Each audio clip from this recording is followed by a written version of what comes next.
Welcome to our comprehensive guide on how to see a thread less in X. If you find a particular thread uninteresting or irrelevant to your preferences, you can customize your feed to view less of it. In this guide, we'll walk you through the step-by-step process. Let's get started. Step 1. Open the X app on your device. Locate the app icon and tap on it to launch the application.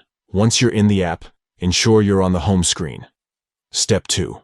Look for the 3 dots located above the posts.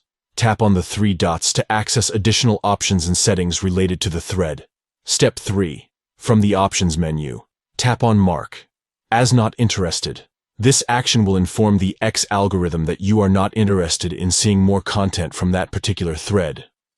By following these simple steps, you can customize your feed and see a specific thread less in X, ensuring that your content matches your personal preferences and interests. Making use of the Mark as Not Interested feature allows you to fine-tune your X experience and focus on threads that are more relevant and engaging for you. If you found this guide helpful, please consider giving this video a thumbs up and subscribing to our channel for more X-related tips and tricks. Thank you for watching, and enjoy your personalized X feed.